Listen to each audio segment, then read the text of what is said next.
Hello guys, so in today's video I'm going to show you how to make a fire starter.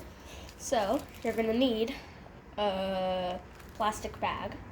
The size will depend on how many cups you're using. Acetone. I'm using 6 styrofoam cups and a baking tray. So let's get into it. So first what we're going to do is, I'm doing this on a tripod now.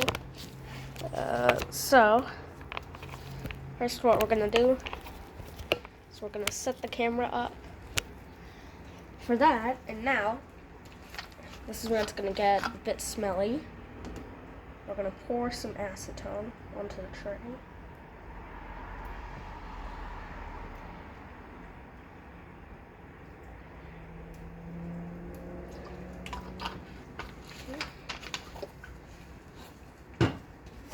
Now, this is what people think of when they think of acids.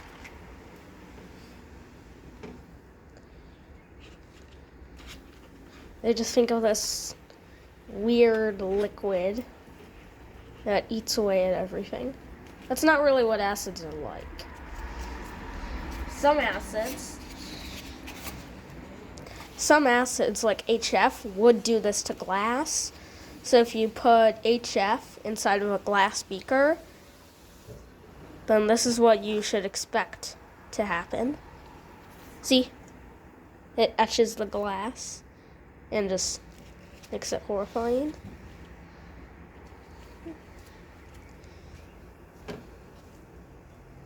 That's stuck to my glove. Alright. So I should...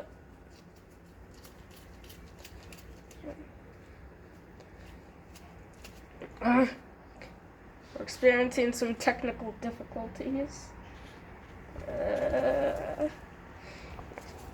Let's do it. Now, I should mention 2 hazards right now. So one is that...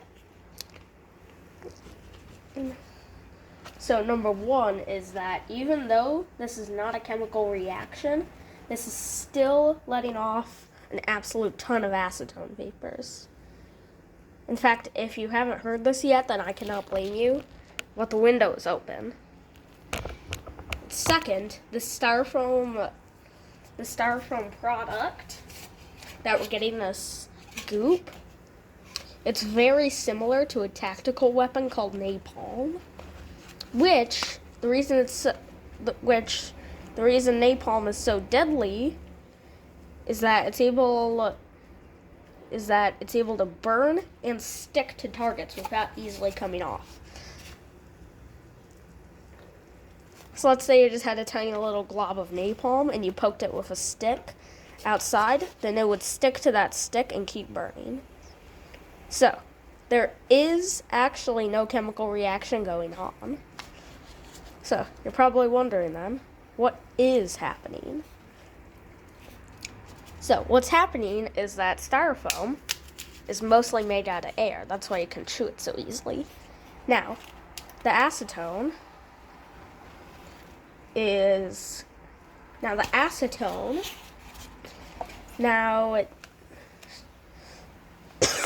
oh, I can smell it from here. Woo!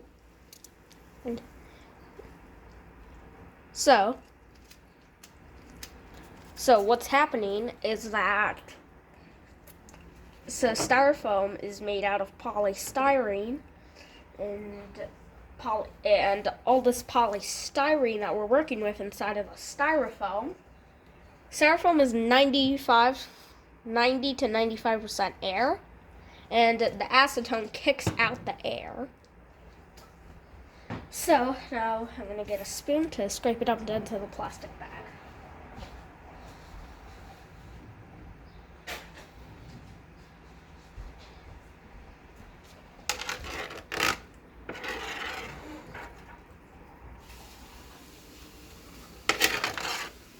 So, I'm going to use this as a fire starter in the future. So now the major requirement is to keep this out of reach of kids, and to also make sure that it's plenty hydrated with acetone. Otherwise, it's not going to work. Also, burning it leads to tar. Yay, tar. Yeah, I love tar.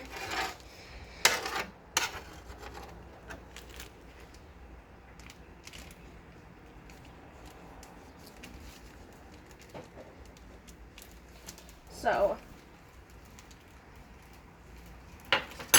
also pouring in some acetone into here would also probably help it loosen it up.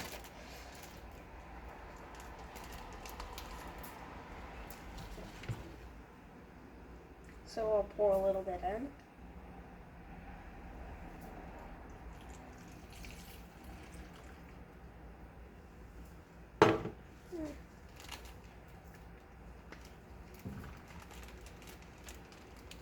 Probably don't need that much.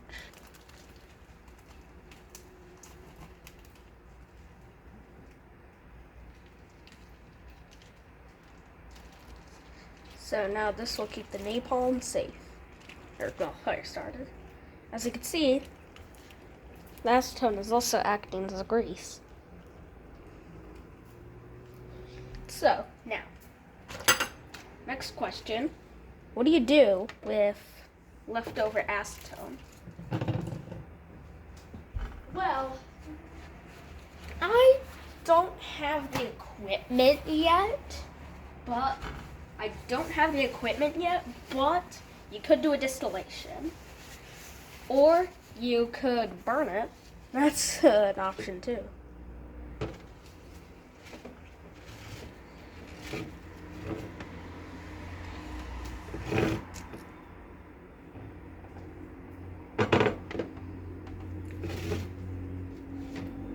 So, there are three things we could do. Distill it, burn it, or let it evaporate.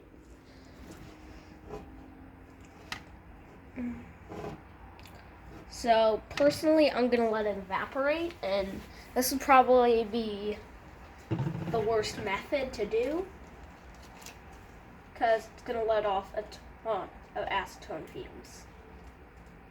And as you know, acetone is not fun to breathe. So, personally, I'm just going to let this evaporate, and, well, acetone evaporates every day. It's probably evaporating right now. Alright?